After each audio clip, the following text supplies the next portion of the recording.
السلام علیکم ملګرو. په سوشل میډیا باندې دا خبر ډیر زیات چلیږي او په الکترونیک میډیا او پرنٹ میډیا باندې هم چلیږي چې حکومت باقاعده طور باندې د مولانا فضل الرحمن صاحب او د اتحاد تنظیمات مدارس وفاق المدارس د هغوی چې څومره مطالبات هغه ټولې منلي دي او حکومت یعنی هدایات ورکړي دي وزیر قانون ته چې اقدام وکړي د قانون مطابق.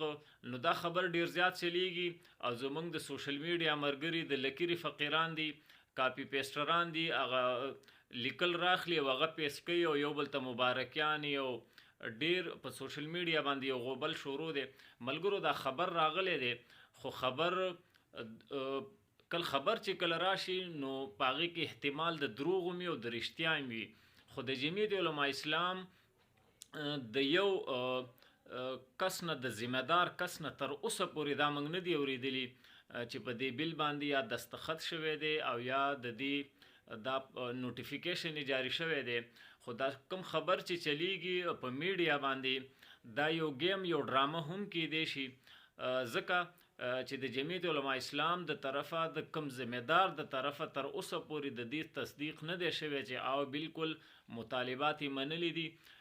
کله چې د دې ترسو چې د دې نوټیفیکیشن نه جاری شوی تر هغه پورې په دې باندې یقین مکوئ. دا فراډم کې دی شي، دوکم کې دی شي، لکه مخکې چې څنګه فراډ وکړو دوکې وکړه او د خلکو نه بیوقوفه جوړی نو دا بیا هم هغه ډرامه کې دی شي. نو په دې باندې یقین مکوئ چې ترسو نوټیفیکیشن باقاعده نه جاری شوی چې بالکل جی قانون پاس شو او دا د دې نوټیفیکیشن دی دا جاری شو نو بیا په دې باندې یقین وکوئ. نو دغه خبر مهرباني وکئ مخکې دا خبر مچلوئ ځکه چې دا فراډ دی، دوکه ده. فی الحال د دې هیڅ حقیقت نشته، دا صرف زبانی کلامی یو خبر دی چې چلیږي